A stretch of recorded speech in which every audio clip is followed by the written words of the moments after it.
This podcast is sponsored by Poultry Network's British Pig and Poultry Fair preview. Our featured advertisers include IWS, which is putting water quality at the centre of flock health, helping producers manage clean lines and consistent delivery. Evans Vanadine brings science-led hygiene and disinfectant expertise for stronger crop turnaround. LiveTech is making biosecurity practical with planning, visitor traceability and hands-on farm tools. Aviagen is celebrating 70 years of Ross with a focus on genetics, performance and the next generation of poultry leaders. After the fair, Muck Management UK is one to put in the diary, with live demonstrations around manure handling, storage, machinery and nutrient value. Ardenwood Shavings is focused on bedding and litter that support bird comfort and shed conditions. Knights Agriculture is raising the standard in poultry housing with integrated, efficient builds. SK Poultry brings feeding, drinking, heating and climate control equipment for new builds and refurbishments. And Midas protects farms through intelligent security, access control, software and connectivity. You can read the full preview and what our sponsors are featuring at the fair in detail at poultry.network/preview. And make sure to visit Poultry Network on stand 6-228.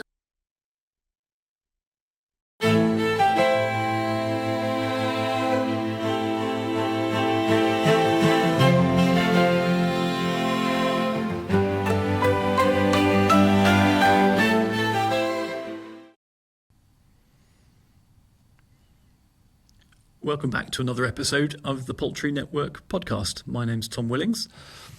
And I'm Tom Woolman. Tom, how are you this week? Yeah, good. Bank holiday Monday. Living the dream. Recording another episode. How's your bank holiday weekend been? It's gone very well. Yeah, I've bought a couple of new check shirts from Vinted, which I find farm shirts. They don't last very long. When you're wearing shirts out of farm, they tend to get ruined or ripped or some funny stains on them. So I have to. Is that because they've already had a good innings before they've arrived with you? Because you realise that Vinted, the whole principle of Vinted is that it's second-hand to start with. Well, there is nothing worse than spending good money on a good shirt and then you can guarantee the first time you go to farm that it's going to get ruined. So yeah. You're shopping on Vinted. I'm shopping in Screwfix.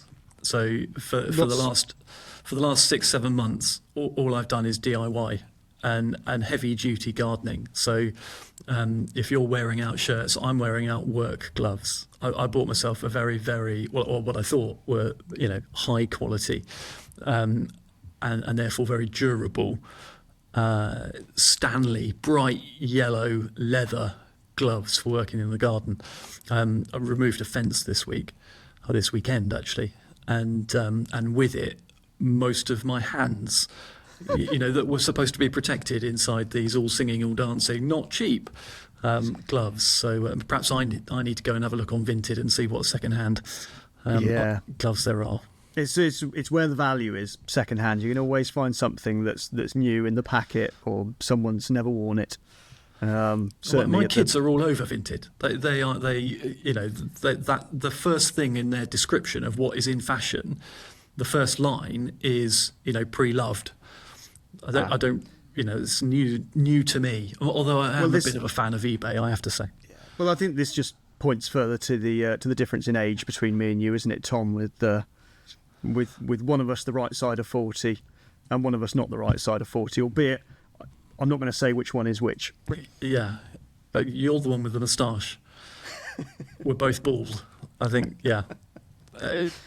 This probably isn't great audio for those that are watching. Why are you watching two middle-aged bald blokes talk to camera? We really should get on and have a chat about what the episode is all about. It's just you and me this week. We've got no guests, so if you're tuning in and hoping to listen to yet another episode about eggs.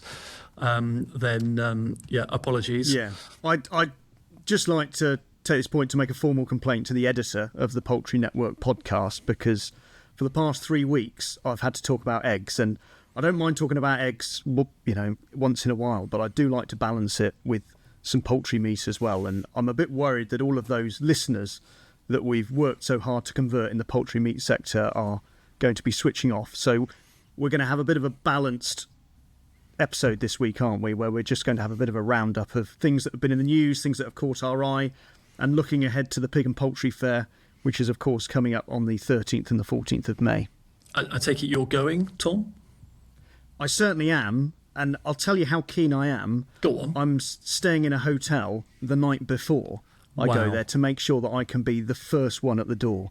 Yeah.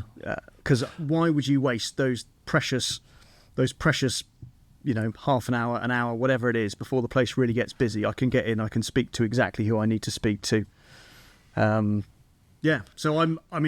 as you know, it's a big event, isn't it? And for an industry which is usually spread out all across the country, and we have to work really hard to get to see each other, particularly people on farm, it's a brilliant opportunity to get round and catch up with old friends. Are you going? Yeah, absolutely. And like you, I will be on a stand throughout. You might be the first through the door. I'm not going to guarantee that I'm going to be the first through the door, but I might be one of the last leaving, helping to unpack and make our merry way. But for me, it's a fantastic opportunity to catch everybody together in one place. I also, if I get a chance, I enjoy the forums, the Innovation Forum, and the theatre, and the chance to listen to some very knowledgeable, very well informed folks talk about whatever the current affairs of the day might be. So I pick out a couple of things that I excited might not be quite the right word, but things that I'm certainly interested to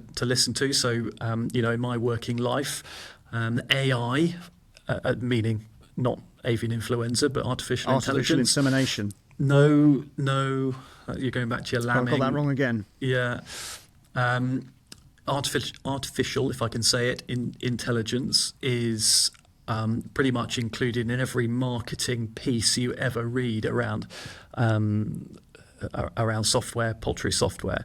And I'm always interested when people are brave enough to take to the stage and come and talk about that particular topic. I'm interested to tune in and see what that's all about. So that's kind of on my watch list. I think the outlook for eggs, the market insight about what the future holds, and the speakers involved in that panel look a great range of people. That's also that's got to be on my must see list. What about you? So likewise, the poultry meat market outlook, I think, will be very interesting. There's a good range of people speaking, including Sam Drummond, who doesn't often speak publicly, but obviously knows a great deal about the sector and farms in a lot of different parts of the country. So that'll be good to get along and see.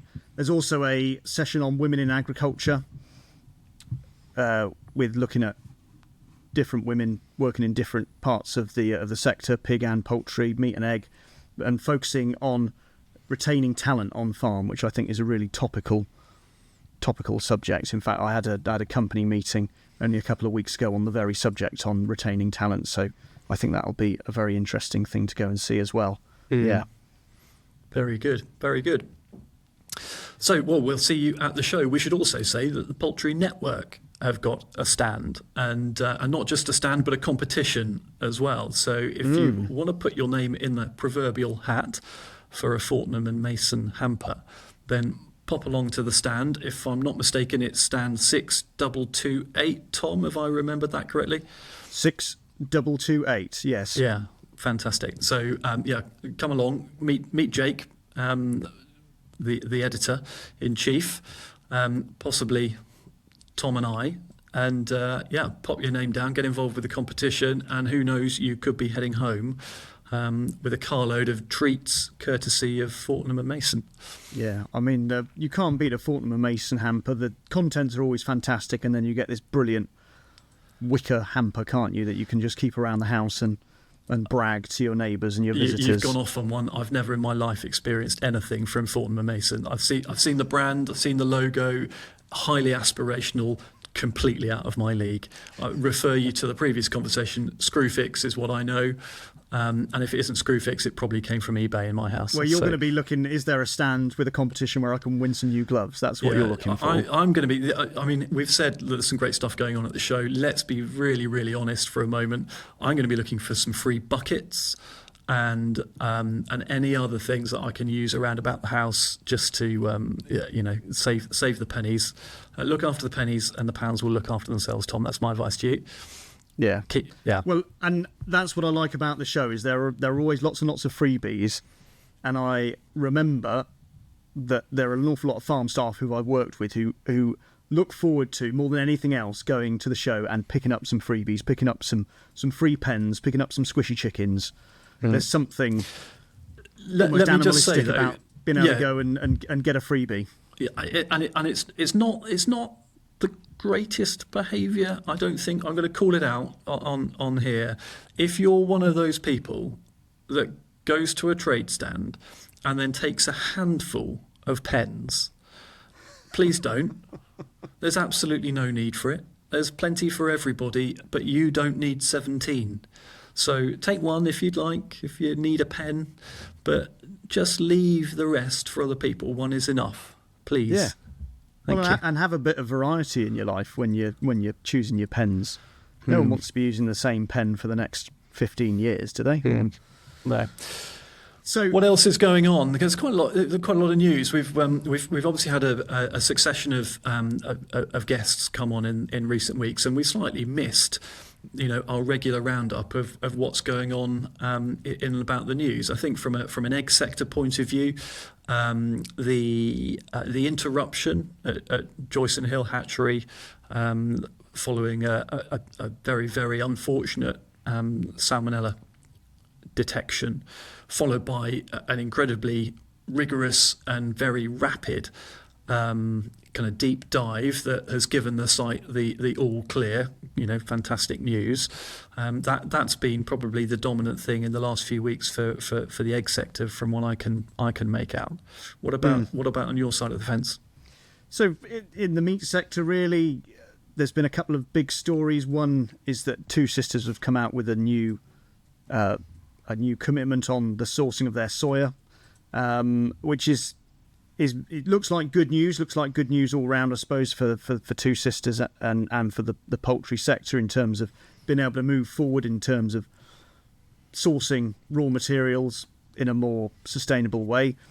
I don't really want to get into the detail because it is quite detailed, but it would be interesting to do it at some point, and it would be good to talk to someone that really knows what they're talking about to go through. I'd love to understand more of that. I do a bit of that sort of stuff in my day job, and it had me scratching my head slightly. Had they got their own boat or something? How was it all working? Yeah, it would be wonderful to get someone from the Two Sisters Food Group team on the podcast and just unpick the detail of that. And the other thing that's come up that's been pretty big news is that Cranswick have put in a planning application for a poultry processing site near Grimsby in Lincolnshire.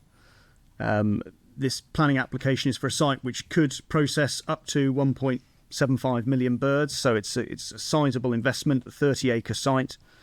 And that would give Cranswick the ability to source birds from, obviously, the Lincolnshire area, going up further into Yorkshire as well. So that's quite a big development in terms of the market in the east of England. Cranswick got into the poultry game by acquiring Crown a number of years ago. Didn't have any experience in it, but to all intensive purposes, have been very successful. They built a new plant at Eye in Suffolk. And have been making money and making it work. They've been able to attract growers. And so this is a really interesting evolution in their business and in their story and in their strategy. And I'm sure, there will be lots of growers that will be interested. Or it's a complete shake-up, really, in terms of the market. Albeit, I suppose, you're always looking quite far down the line, aren't you, when you're looking at planning permission? But we'll see how that story develops as time goes on. Any investment in the sector ought to be, celebrated and welcomed. Does Grimsby, does that geography, really stretch the footprint, you'd say, of Crown or Cranswick, or is it a? Well, I think probably what I'd say is it's going to work and it's going to complement their existing footprint. So it's not completely the other side of the country from where their existing operations are. So I'm sure that if the new factory is approved, they will be able to utilise some farms that would be able to go to both factories. But the reason, I suppose, that Lincolnshire is a good place is that Lincolnshire and Yorkshire are two of the places where it is still possible to build new sites and expand, and there are people doing that. Obviously, in other counties and other parts of the country, it's become very difficult if you want to build a new poultry site. I mean, never mind if you want to build a new poultry site, even if you just want to knock an old one down that you've got and replace it with practically exactly the same thing. It's very, very difficult in some parts of the country to do that. Yeah.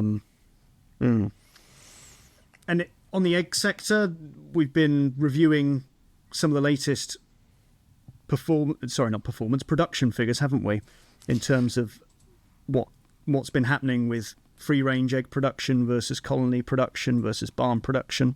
It's I think the Defra statistics for the first quarter post 2025, the self-imposed deadline for retail and many other businesses to stop using or stocking eggs from caged hens. That's now completely in the rearview mirror. So first statistics, I think, have been keenly awaited, and there's been a few comments or notices put out there by lobby groups pointing to the fact that there's yet a further reduction in the proportion of eggs from caged hens, which I suppose is not a surprise. That is the long-term trajectory, and all the while the growth in free range appears to remain quite strong, as an understatement. So that the national flock is at a record level, and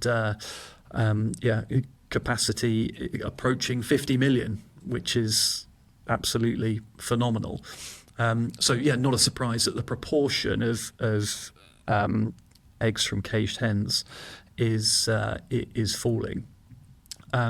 What did surprise me, I have to say, was alongside the usual naysayers around focus on animal welfare, the British Veterinary Association and the poultry arm of that had come out in favour, or rather in support of the end of cage production, which I don't know why. Perhaps I'm being incredibly naive, but I rather thought that the BVA and poultry equivalent would probably not be one of the associations I expected to read in the press as calling for the end of cage production.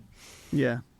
Well, certainly vets work in a whole variety of production systems, don't they? And the BVPA is made up of vets that work all across the sector. And I'm sure there will be people there that work cage production. There will be people that work in the broiler sector and all sorts. So, yes, I agree with you. I thought it was interesting that they chose this time to adopt that position, as you say, coinciding with a lot of the other press releases that had come from welfare NGOs. I think clearly with where the consultation is at the moment with regards to the future of colony cages, I think there are a number of people who are taking this opportunity, to almost second guess, I think, and put pressure on the outcome of the consultation, potentially. I don't know. Well, the consultation feels like a foregone conclusion. Not beating around the bush. I don't know that there will be many people that anticipate that the final outcome of that consultation will be the winding up of cages within, the foreseeable future. I'm not going to put a date in it, but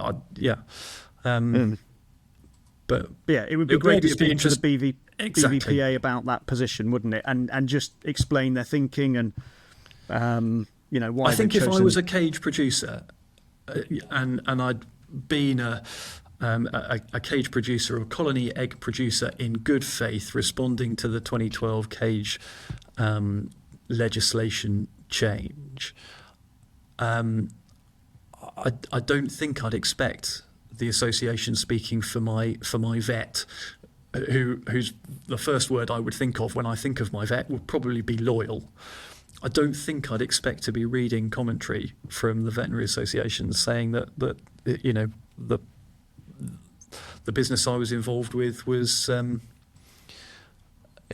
was questionable. But there we are. And I've seen comments from Will Raw, from the NFU Poultry Board chairman, and he clearly doesn't agree with the BVPA, and making comments about the importance and the place that colony production has in the UK in terms of food security and in terms of affordability for consumers. I should say that they make very valid points that anyone in the industry would violently agree with around the need for equivalence in legislation on imports. That is to be lauded. That is completely in support of UK farming. If it's not legal here, it shouldn't be legal to be imported and traded here. End of.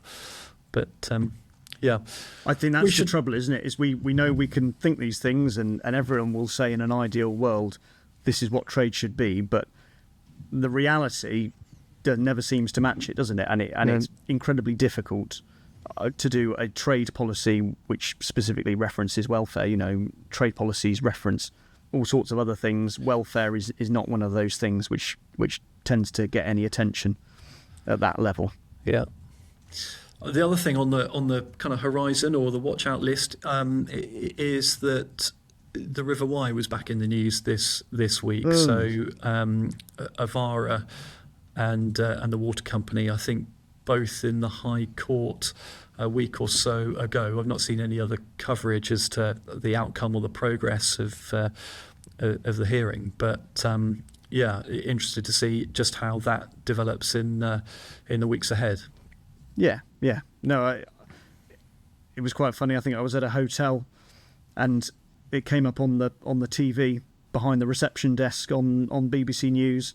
And I think there certainly is the sense. There'll be the sense, everyone can feel it in the poultry sector, that the public gaze is upon the poultry sector as Avara Foods and Welsh Water are in court. Yeah, and so whatever the outcome, it'll be interesting to follow. But I'm sure, I've got no doubt that it's a highly significant court case, not just for those who farm and supply Avara, and obviously in the supply chain, but really for everyone across the country, whether they're in poultry meat or whether they're in eggs. It is really significant. Yeah, it's obviously been rumbling along for a little while now, but I'm sure there's no coincidence that the agendas at Pig and Poultry have quite a heavy environmental leaning. There's various topics and speakers coming to speak about whether it's housing design or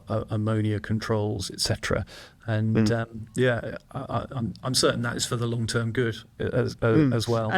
And I think that's how the sector has been evolving, hasn't it? And what frustrates me quite often with campaigners is they will quite often look at some of the negatives of poultry production, and they just want to throw the baby out with the bathwater. They say, look, here are some bad points, let's get rid of it entirely. Whereas what we do is we look at the production systems that we've got and the supply chains that we've got and say, okay, well, how can we do this better? If these are some of the objections to what we do, how can we change how we produce or change the infrastructure to mean that we're actually getting more favourable outcomes? And that, to me, seems like a far more holistic and long-term better approach than just saying, well, let's just get rid of chicken farming. Because I think, thankfully, there are a number of people who are in high places who do appreciate the value that the poultry sector brings to the UK in terms of food and affordable food.